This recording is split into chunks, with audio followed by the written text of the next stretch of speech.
ಜೀವನದಲ್ಲಿ ಒಮ್ಮೆ ಆದರೂ ಕೂಡ UPSC ಎಕ್ಸಾಮ್ಸ್ನ ಬರೀಬೇಕು, ಒಂದೇ ಅಟೆಂಪ್ಟಲ್ಲಿ ಪಾಸ್ ಆಗಬೇಕು ಅನ್ನುವಂಥ ಆಸೆ ಸಾಕಷ್ಟು ಜನರಿಗೆ ಇರುತ್ತೆ. ಅದೇ ರೀತಿಯಾಗಿ ಈ ಬಾರಿಯ UPSCನಲ್ಲಿ 124ನೇ ರ್ಯಾಂಕನ್ನು ಪಡ್ಕೊಂಡಿರುವಂಥ ರೋಹನ್ ಜಗದೀಶ್ ನನ್ನ ಜೊತೆಗಿದ್ದಾರೆ. ಬನ್ನಿ ಮಾತಾಡ್ಸೋಣ. ರೋಹನ್ ಜಗದೀಶ್ ಅವರೇ, ಮೊದಲಿಗೆ ಕಂಗ್ರ್ಯಾಚುಲೇಷನ್ಸ್. ರೋಹನ್ ಜಗದೀಶ್ ಅವರ ಹೆಸರು 224ನೇ ರ್ಯಾಂಕಲ್ಲಿ UPSC ಲಿಸ್ಟಲ್ಲಿ ಇದ್ದಾಗ ಏನು ಅನ್ನಿಸ್ತು? ಫಸ್ಟ್ ಈ ಒಂದು ಹ್ಯಾಪಿನೆಸ್ನ ಯಾರ ಜೊತೆ ಶೇರ್ ಮಾಡಿದ್ರು? ನಾನು ರ್ಯಾಂಕ್ ಬಂದಿದ್ದ ಸಮಯದಲ್ಲಿ ನಾನು ನನ್ನ ಗರ್ಲ್ ಫ್ರೆಂಡ್ ಜೊತೆ ಇದ್ದೆ ಆ್ಯಕ್ಚುಲಿ. ಸೊ ಆ ಸಮಯದಲ್ಲಿ ಅವಳೇ ನನಗೆ ಹೇಳಿದ್ದವು ನಿಂಗೆ ರ್ಯಾಂಕ್ ಬಂದಿದೆ ಅಂತ ಹೇಳಿ. ಸೊ ಭಾರಿ ಖುಷಿ ಆಯ್ತು ನನಗೆ. ಈ ಮೊದಲನೇ ಸಲ ನಾನು ರ್ಯಾಂಕ್ ಬಂದಿದೆ ಮತ್ತು ಏನೋ ನಾನು IPS ಅಧಿಕಾರಿ ಆಗ್ತಿದ್ದೀನಿ ಅಂಥೇಳಿ ನನಗೆ ಬಹಳ ಖುಷಿ ಆಯಿತು. ಸೊ ನಂದು 3 ವರ್ಷದ್ದು ಕಲೆ ಇದು. ನಾನು ಬೆಳಗ್ಗೆ ಮತ್ತು ರಾತ್ರಿ ಪ್ರತಿಯೊಂದು ದಿನವೂ ಎದ್ದಾಗಲೂ ನಾನು ಒಂದು IPS ಅಧಿಕಾರಿ ಆಗಬೇಕು ಅಂತ ಹೇಳಿ ಒಂದು ಛಲ ಮತ್ತು ಒಂದು ನನ್ನಲ್ಲಿ ಒಂದು ಆರೈಕೆ ಇತ್ತು. ಅದಾಯಿತು ಅಂತೇಳಿ ಭಾಳ ಖುಷಿ ಆಯ್ತು ನನಗೆ. ಸೊ ಸಾಕಷ್ಟು ಕೇಳೋದಿದೆ. ಅದಕ್ಕೆ ಮುಂಚೆ ಈಗ ನೀವು ಒಂದು ಪಾಯಿಂಟ್ ಹೇಳಿದ್ರ, ಈ ಬಗ್ಗೆ ನಾವು ಜಾಸ್ತಿ ಸ್ವಲ್ಪ ಇಂಟ್ರೆಸ್ಟಿಂಗ್ ಇದೆ. ಯಾಕಂದರೆ ಫಸ್ಟ್ ರ್ಯಾಂಕ್ ಬಂದವರು ಅವರು ಕೂಡ UPSC ಫಸ್ಟ್ ರ್ಯಾಂಕ್ ಬಂದು ಹೇಳಿದ್ರು ನನ್ನ ಗರ್ಲ್ ಫ್ರೆಂಡ್ ಸಪೋರ್ಟ್ ಜಾಸ್ತಿ ಇತ್ತು ಅಂತ. ಸೊ UPSC ಓದೋರು ತುಂಬ ಜಾಸ್ತಿ ಓದ್ತಾ ಇರ್ತಾರೆ, ಅವ್ರಿಗೆ ಗರ್ಲ್ ಫ್ರೆಂಡು ಫ್ರೆಂಡ್ಸ್ಗಳು ಯಾರು ಇರಲ್ಲ, ಒಬ್ಬರೇ ಕೂತ್ಕೊಂಡು ಓದ್ತಾರೆ. ನೀವು ಹೇಳಿದ್ರೆ ಗರ್ಲ್ ಫ್ರೆಂಡ್ ಜೊತೆ ಇದ್ದೆ ಅಂತಂದ್ರು. ಸೊ ಯಾವ ರೀತಿಯಾಗಿ ಗರ್ಲ್ ಫ್ರೆಂಡು ಯಾವ ರೀತಿಯಾಗಿ ಸಪೋರ್ಟ್ ಮಾಡಿದ್ರು ಅಂತ? ಅದು ಏನಾಗುತ್ತೆ ಅಂತ ಹೇಳಿದ್ರೆ, ಸಾಕಷ್ಟು ಸಮಯದಲ್ಲಿ ನಾವು ನಮ್ಮ ಒಳಗಡೆ ಇರೋ ಆಲೋಚನೆಗಳನ್ನ ನಾವು ಇಂಡಿಯನ್ ಸೊಸೈಟಿಲಿ ನಾವು ನಮ್ಮ ಪೇರೆಂಟ್ಸ್ ಜೊತೆ ಶೇರ್ ಮಾಡ್ಕೊಳಕ್ಕೆ ಆಗೋದಿಲ್ಲ. ಯಾಕೆಂದರೆ ಸುಮಾರು ಸಲ ಹೇಗಿರುತ್ತೆ ಅಂತ ಹೇಳಿದ್ರೆ, ನಮ್ಮದೊಂಥರ ರಿಲೇಷನ್ಶಿಪ್ ಒಂಥರ ಒಂದು ಕಾನ್ಸ್ಟೆಂಟ್ ಆಗಿರುತ್ತೆ. ಸೊ ಈ ಎಕ್ಸಾಮ್ ಟೈಮಲ್ಲಿ ನಮಗೆ ಮಾನಸಿಕ ಒತ್ತಡ ಬಹಳಷ್ಟು ಇರುತ್ತೆ. ಆ ಸಮಯದಲ್ಲಿ ನಮ್ಮ ಜೊತೆ ಯಾರನ್ನೋ ಒಬ್ರು ಇದ್ದರೆ ಅವ್ರ ಜೊತೆ ಶೇರ್ ಮಾಡಿಕೊಂಡ್ರೆ ತುಂಬ ಒಂಥರ ನಮಗೆ ಒಂಥರ ಸಪೋರ್ಟ್ ಮತ್ತು ಬೆಂಬಲ ಸಿಕ್ಕಂಗೆ ಆಗುತ್ತೆ. ಆ ಸಮಯದಲ್ಲಿ ನಾನು ಆಲ್ಮೋಸ್ಟ್ 2 ವರ್ಷದಿಂದ ಅವ್ರ ಜೊತೆ ಶೇರ್ ಮಾಡಿಕೊಂಡು ನನಗೆ ಮಾನಸಿಕವಾಗಿ ಬಹಳ ನೆಮ್ಮದಿ ಸಿಕ್ದಂಗೆ ಅನಿಸಿತ್ತು. ಸೊ ಆಗಿರೋದ್ರಿಂದ ನನ್ನ ಫ್ರೆಂಡ್ಸ್ ಜೊತೆ ತುಂಬ ಜೊತೆ ಶೇರ್ ಮಾಡ್ಕೊಳಕ್ಕೂ ಆಗಲ್ಲ. ಸೊ ಹಾಗಿರೋದ್ರಿಂದ ಏನೋ ಆಯಿತು, ಖುಷಿಯಾಗಿತ್ತು. ಹಂಗಂತ ಓದೋದ್ರಲ್ಲಿ ಅವಳು ನನಗೇನು ಅಡ್ಡಿಪಡಿಸ್ತಿರ್ಲಿಲ್ಲ. ಸೊ ನನ್ನ ಪಾಡಿಗೆ ನನ್ನ ಗೋಲ್ಸ್ ಮಾಡ್ತಿದ್ದೆ, ಓದ್ತಿದ್ದೆ. ಸುಮಾರು ಸಲ ನನಗೆ ಅಡುಗೆ ಮಾಡಿ ಕಳಿಸ್ತಿದ್ಲು ಅವಳು. ಸೊ ನಂಗೆ ಭಾರಿ ಖುಷಿ ಆಯಿತು. ರೋಹನ್ ಅವರು ಮೂಲತಃ ಎಲ್ಲಿನವರು? ನಿಮ್ಮ ಫ್ಯಾಮಿಲಿ ಬ್ಯಾಕ್ಗ್ರೌಂಡ್ ಮೀನ್ಸ್ ಅಂದರೆ ನಿಮ್ಮ ಫ್ಯಾಮಿಲಿನಲ್ಲಿ ಯಾರೋ ಆಫೀಸರ್ಸು, ಸಿವಿಲ್ ಸರ್ವಿಸ್ ಸಂಬಂಧಪಟ್ಟವ್ರು ಇದ್ರ, ಅದು ನಿಮಗೆ ಹೆಲ್ಪ್ ಆಯಿತಾ? ನಾನು ಮೂಲತಃ ಬೆಂಗಳೂರೇ ನಂದು. ನಾನು ಹುಟ್ಟಿದ್ದು ಬೆಂಗಳೂರಿನಲ್ಲೇ, ಬೆಳೆದಿದ್ದು ಬೆಂಗಳೂರಿನಲ್ಲೇ. ನಾನು ಸೆಂಟ್ ಜೋಸೆಫ್ ಬಾಯ್ಸ್ ಹೈಸ್ಕೂಲಲ್ಲಿ 12ನೇ ತರಗತಿವರೆಗೂ ವಿದ್ಯಾಭ್ಯಾಸ ಮಾಡಿದೆ.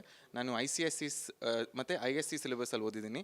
ಆನಂತರ ನಾನು ನನ್ನ ಕಾನೂನು ತರಬೇತಿ ಯೂನಿವರ್ಸಿಟಿ ಲಾ ಕಾಲೇಜ್ ಬೆಂಗಳೂರು ವಿಶ್ವವಿದ್ಯಾಲಯದಲ್ಲಿ ಓದಿದೆ. ನಾನು integrated BA LLB economics honours programme ಓದಿದ್ದೀನಿ. ನೀವು ಕೇಳಿದ್ದು ನನ್ನ ಫ್ಯಾಮಿಲಿ ಬ್ಯಾಕ್ಗ್ರೌಂಡ್ ಅಲ್ವಾ? ನಮ್ಮ ತಂದೆಯವರು ಸ್ಟೇಟ್ ಸರ್ವಿಸ್ ಪೊಲೀಸ್ ಆಫೀಸರ್. ಅವರು ರಿಟೈರ್ಡ್ ಸೂಪರಿಂಟೆಂಡೆಂಟ್ ಆಫ್ ಪೊಲೀಸ್ ಆಗಿದ್ದರು. ಅವರು ನಿವೃತ್ತಿ ಹೊಂದೋ ಸಮಯದಲ್ಲಿ ಬಳ್ಳಾರಿ ಜಿಲ್ಲೆಯಲ್ಲಿ ಅಡಿಷನಲ್ SP ಆಗಿ ಕಾರ್ಯನಿರ್ವಹಿಸಿದ್ದಾರೆ. ಸೊ ಓಕೆ, ಇನ್ನು ಈ ಒಂದು ರ್ಯಾಂಕ್ ನೀವೇನು ಬಂದಿದ್ದೀರಲ್ಲ, ಸೊ ಈ ಒಂದು ರ್ಯಾಂಕ್ಗೆ ಯಾವ ಪೋಸ್ಟಿಂಗ್ ಸಿಗ್ಬೋದು? ನೀವು ಯಾವ ಪೋಸ್ಟಿಂಗ್ನ ಎಕ್ಸ್ಪೆಕ್ಟ್ ಮಾಡ್ತಾ ಇದ್ರ? ಈ ರ್ಯಾಂಕಲ್ಲಿ ನನಗೆ ಇಂಡಿಯನ್ ಪೊಲೀಸ್ ಸರ್ವಿಸ್ ಸಿಗುತ್ತೆ. ನಾನು ನಾನು ಮಾಡಬೇಕು ಅಂದಿದ್ದು ಇಂಡಿಯನ್ ಪೊಲೀಸ್ ಸರ್ವಿಸೇ. ಸೊ ಸಿಕ್ಕಿರೋ, ನಾನು ಇಷ್ಟಪಟ್ಟಿದ್ದು ಸಿಕ್ಕಿದೆ ಅಂತ ಹೇಳಿ ನಂಗೆ ಭಾರಿ ಖುಷಿಯಾಗಿದೆ. ಸೊ UPSC ಪಾಸ್ ಆಗಿದ್ದಾರೆ ಅಂತಂದಾಗ ಅವರು ಎಷ್ಟು ಅವರ್ ಓದ್ತಿದ್ರಪ್ಪ, ಹೇಗೆ ಓದ್ತಿದ್ರಪ್ಪ ಅನ್ನುವಂಥದ್ದು. ಸೊ ನೀವು ಈಗ ಅದನ್ನು ಪಾಸ್ ಮಾಡಿ ತೋರಿಸಿದ್ದೀರಾ. ಸೊ ಯಾವ ರೀತಿಯಾಗಿ ಓದಬೇಕು ಅಂತ ಟಿಪ್ಸ್ ಕೊಡ್ತೀರಿ? ಮೊದಲನೇದಾಗಿ ಇಷ್ಟೇ ಅವರ್ ಓದಬೇಕು, ಇಷ್ಟೇ ಅವರ್ ನಾವು ಪರಿಶ್ರಮ ಪಡಬೇಕು ಅನ್ನೋದೇನಿಲ್ಲ. ನಾವೇನು ಮಾಡಬೇಕು ಅಂತ ಹೇಳಿದ್ರೆ, ನಾವು ಒಂದು ದಿನಕ್ಕೆ ಇಷ್ಟು ಓದಬೇಕು ಅಂತ ಒಂದು ಗೋಲ್ ಇಟ್ಕೊಬೇಕು. ಆ ಗೋಲ್ನ ಮುಗಿಸಿದ್ರೆ ನಾವು ಆಮೇಲೆ ಫ್ರೀ ಟೈಮ್ ಆಗಿರ್ಬೋದು. ನಿಮ್ಮ ಫ್ರೆಂಡ್ಸ್ ಜೊತೆ ಹೊರಗಡೆ ಹೋಗಿ, ನಿಮ್ಮ ಲವ್ಡ್ ಒನ್ಸ್ ಜೊತೆ ಇರಿ, ಸ್ಪೆಂಡ್ ಯುವರ್ ಟೈಮ್. ನಾನು ಪ್ರತಿ ಸಂಡೇ ಓದ್ತಿರ್ಲಿಲ್ಲ. ಪ್ರತಿ ಸಂಡೇ ನಾವು ಒಂದು ಪ್ರಿಲಿಮ್ಸ್ ಟೆಸ್ಟ್ ಅಂತ ಬರಿತಾ ಇದ್ವಿ. ಅದು ಬರೆದ ನಂತರ ಅದನ್ನು ರಿವೈಸ್ ಮಾಡಾದ್ಮೇಲೆ ಆಲ್ಮೋಸ್ಟ್ ನಮ್ಗೆ ಒಂದು 8 hours ಗ್ಯಾಪ್ ಸಿಗ್ತಾಯಿತ್ತು. ಹೊರಗಡೆ ಹೋಗ್ತಿದ್ದೆ, ಫ್ರೆಂಡ್ಸ್ ಜೊತೆ ಆರಾಮಾಗಿದ್ದೆ. ಬಟ್ ನಾವು ಗೋಲ್ಸ್ ಏನಿರುತ್ತೋ ಅದನ್ನು ಫುಲ್ಫಿಲ್ ಮಾಡಬೇಕು. ಅಂದರೆ ನಾನು ಮೊದಲನೇ ಸಲಿನೇ ಈ ಥರ ಯೋಚನೆ ಮಾಡಿದೆ ಅಂತ ಹೇಳೋಕ್ಕಾಗಲ್ಲ. ನಾನು 2 ಸಲ ಪ್ರಿಲಿಮ್ಸೇ ಪಾಸ್ ಆಗಲಿಲ್ಲ. ಸೊ 3ನೇ ಸಲ ಈ ಎಕ್ಸಾಮ್ಗೆ ಏನು ಬೇಕು ಅಂತ ನಾನು ಅರ್ಥ ಮಾಡ್ಕೊಂಡ್ಮೇಲೆ ಆಯ್ತು ಇದು. ಸೊ ಈಗ ಇನ್ನೇನು ಕೆಲವೇ ದಿನಗಳಲ್ಲಿ ಒಂದು ಜನರ ಸೇವೆಗೆ ಹೋಗ್ತಾ ಇದ್ದೀರಿ. ಸೊ ನಿಮ್ಮಿಂದ ಯಾವ ರೀತಿಯಾದಂಥ ಒಂದು ಸೇವೆಯನ್ನು ಜನ ನಿರೀಕ್ಷೆ ಮಾಡ್ಬೋದು ರೋಹನ್ ಅವರಿಂದ? ನಾನು ಆ್ಯಕ್ಚುಲಿ ನನಗೆ ಪೊಲೀಸ್ ಹುದ್ದೆಯಲ್ಲಿ ಏನು ಆಸಕ್ತಿ ಅಂತ ಹೇಳಿದ್ರೆ, ಸುಮಾರು ಸಲ ಹೆಂಗಾಗುತ್ತೆ ಅಂತ ಹೇಳಿದ್ರೆ, ನಮ್ಮ ಅಕ್ಕ ತಂಗಿರು ಮತ್ತು ನಮ್ಮ ಮನೇಲಿ ಹೆಂಗೆ ಹೇಳ್ತಾರೆ ಅಂತಂದರೆ, ಹೊರಗಡೆ ಹೋಗೋ ಸಮಯಕ್ಕೆ ಮುಂಚೆ ಹೇಳ್ತಾರೆ ಹುಷಾರಾಗಿ ಹೋಗಿ ಬಾಮ್ಮ ಅಂತ ಹೇಳ್ತಾರೆ. ಯಾಕೆ ನಾವು ಒಂದು ಸಂವಿಧಾನಬದ್ಧವಾದ ಒಂದು ಸೊಸೈಟಿಯಲ್ಲಿ ಇರಬೇಕಾದ್ರೆ ಯಾಕೆ ಹುಷಾರಾಗಿರಬೇಕು? ನಮ್ಮ ಸ್ವೇಚ್ಛತೆನ ನಾವು ಅನುಭವಿಸ್ಬೇಕು ತಾನೆ.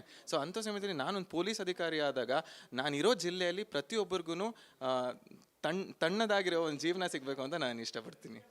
ಸೊ ಈ ಒಂದು ಟೈಮಲ್ಲಿ ನೀವು ಪರ್ಸ್ನಲಿ ಕೆಲವೊಂದಷ್ಟನ್ನ ಸ್ಯಾಕ್ರಿಫೈಸ್ ಮಾಡಬೇಕಾಗಿರುತ್ತೆ ಓದೋದಕ್ಕೋಸ್ಕರ. ನಿಮ್ಮ ಫ್ಯಾಮಿಲಿ ಕೂಡ ಸ್ಯಾಕ್ರಿಫೈಸ್ ಮಾಡಬೇಕಾಗಿರುತ್ತೆ. ಸೊ ಫೈನಲಿ ಆಗಿ ನಿಮ್ಮ ಫ್ಯಾಮಿಲಿಗೆ, ಸ್ಪೆಷಲಿ ನಿಮ್ಮ ಗರ್ಲ್ ಫ್ರೆಂಡ್ಗೆ ಏನು ಹೇಳಕ್ಕೆ ಇಷ್ಟಪಡ್ತೀರಿ? ಹೇಳಿರೋದೆಲ್ಲ ಆಗ್ಬಿಟ್ಟಿದೆ, but thank you for all the support ಅಂತ ಹೇಳಕ್ಕೆ ಇಷ್ಟಪಡ್ತೀನಿ ಅಷ್ಟೇ. Once again congratulations. ಆದಷ್ಟು ನಿಮ್ಮ ಒಂದು IPS ಆಗಿ ನಮ್ಮ ಒಂದು ರಾಜ್ಯಕ್ಕೆ ಬರೋ ರೀತಿ ಆಗಲಿ. ಓಕೆ, ಸೊ ಇದಿಷ್ಟು 224ನೇ ರ್ಯಾಂಕಿಂಗನ್ನು ಪಡ್ಕೊಂಡಿರುವಂತಹ ರೋಹನ್ ಅವರ ಒಂದು ಮಾತುಗಳು.